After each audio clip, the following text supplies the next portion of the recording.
लड़की शहरी डिजाइन के बिया टाइम बा 3 बजे भोर में मिले। ओहो भैरवी के बेरा हो गई। अच्छा अभी लौकत नहीं 4 बजे वाला बाबा यही भाव पर खाई बाबा तो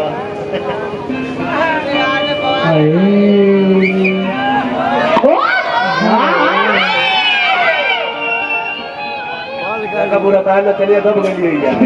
दब गई डांट चमका में दब गई। आँखी में तू दू गो शीशा वाला चश्मा लगौले बड़ू तू कुछ नहीं खिलो बोले नहीं लगा के किन के ना रखे लो भले कितना फिर कोई तू निशा ना है गुड़िया गड़िया गुड़िया लइकोनो के दिमाग बिछिल जाता नु एगो प्रेमिका पर थोड़ा रहता रे सब महाराज 2 गो 3 गो हवा बहतर से संगतिवा से जाके या पिंकिया भेटाय लसी निशो से भेट करी गुड़ियो से गुड़िया से कब बजे भेट कर 4 बजे निशवा से 3 बजे देखा तो 3 जनी को झुरा देल तो संगतिवा कहता तो 3 बजे खाली भेट कइल निशा से लो तू जात रह के हम 2-3 नंबर फसौले बानी हां ओकरा से पूछब तो तू ओकरा खाती 11 नंबर पर फड़ गलती ना तारा ठोर दी इतना देर इंतजार करई हां 3 घंटा लोग आदमी के इंतजार कराओ जाला बोल देखी दिखाओ खाली देखी कहत रे दिखाओ थे नहीं दिखाओ देखाओ हम आज नहीं की देखले देखो देखले ना तो करो नहीं देखले हमार देख लिया काम भइल बे बुहा देख लिया कहले बोल बोल ये जान कितना सुंदर जान कहे भी तरी लय में कहे ई जान अब कहलो ई कौन बात है कोहर के कहो ये जान और ई लय में कहे ई जान वही भाव में लय में केगा ओइजा कोहरे दियो वो मैंने हमारा वाला बोल तो कहीं खींच लो ये जान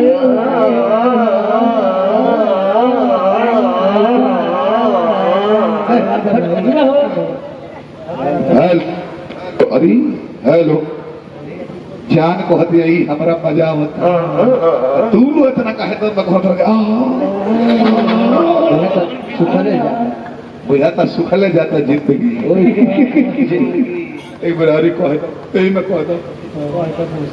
ए जान ये जान अब हेंका के देख ली भाई को हर तार इतना दर्द भेता कि सुहागरत के दिन ही विधवा हो गई बड़े खाली जान जान कोइले बड़ू हमरा को चश्मा लगा के तकोता खाली जान जान कोइले बड़ू हमरा के आई तारे मेहमान तिरछा तकोता रे के सही पर ध्यान दे चलो यार ध्यान दे दे अब रौरा हमार पीछा मत करी लो तो पति के पीछा मत करियो रौरे सब बताई जब आगा ना भेटाई तो पीछा ही न करे को पड़ी बातचीत आगा भेटाई तू कहतू कि I love you I love you तब तो हम तरफ बात की जा पीछा ना करब हम तरफ से वीडियो कॉल बतिया ले तोहरो शादी सेट हो गइल सुनी हमार माई बाबू हमार शादी दूसरे जहाँ तय कर देले बने लय में होती है अब रौरा हमार पीछा जान करी खैली ही हमार शादी के कार्ड शादी के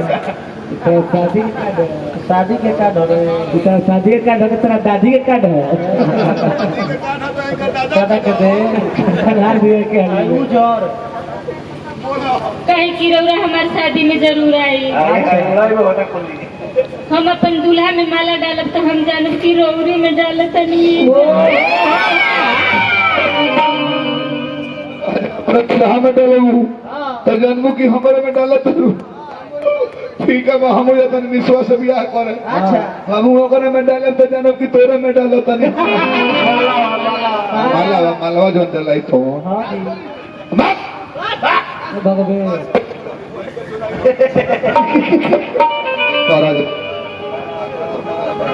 हेलो काश कोई खुशियों की दुकान होती उसमें मेरी अलग पहचान होती दे देता तुझको जमाने भर की खुशी चाहे उसकी कीमत मेरी जान होती दुश्मनों में दोस्त मिलेला दुश्मनों में दोस्त मिलेला कांटों में फूल खिलेला ए करेजा हमरा के काटे समझ के छोड़ मत दे, काटे ही फूल की हिफाजत करेला। सही कहलू हो, हाँ सही कहलू हो कि काट वो नहीं छोड़ मत दे, ऐसे ही काटे हो कि फूल में भूल करेला। सही कहलू हो, सही सही सही एकदम सही लेडीज के- और नजरिए को तो कि शादी होता इतना से मतलब कि आदमी से बूढ़ा भाई कितना विद्वान है पत्र की ना भैंसा से ठीक बा बूढ़ा भाई देखो भैंसा से बियाह कर देबो दाल चावल दही लगबे ना करी लेहने खा के घाई रही एक और पैसा बाची 10 रुपया बरस के भी पैसा ना लगी ना। कोलगेट के भी ना लगी हमारी दिमागी साइंटिफिक दिमागी बहुत की। कैसे भैंसवन के जानते बने व्यवस्था या एने से मारी न, मुंह में एक कूला भर दी कोलगेटो हो जाए बरस हो जाए ना तो उससे सुख सुविधा चाहता रहो एक और बियाह भैंसा से मत करावो ना केकरा से कुकुर से कुकुर से उतना आनंद केहू न लेला हमरो कतनो धन कमाली हो जाई कितना दी 5 मिनट 10 मिनट हाँ जी। भांग के गोला खेबो 15 मिनट आधा घंटा देख करके आधा घंटा घिन घाट के संत जीवन ही जा साढ़ भैंसा मुका लोग देखते मैंने 2 मिनट लेकिन धन कुकुर हमारा सब ओखनी इतना मजा केहू के बाजी कार्तिक महीना आई एक बेर टोचन करके फुला के 1.5 घंटा विधानसभा क्षेत्र घुमाई अपने लबदा से मरवा दिले हसुआ से काट न देबा जुदा नहीं के हो सको ऐसे 1.5 घंटा के पहले डाल के हतवर फुला ना से खींचबो करबो वैसे टाली खींच दिया सब की टूट देखे सकत हरी के महिमा अपरो पर में दूरा एकरा के क्वेश्चन बनाती है कौन कितनी क्या लगाओ हसुआ से दिखाओ बाबा गाना में आ जाओ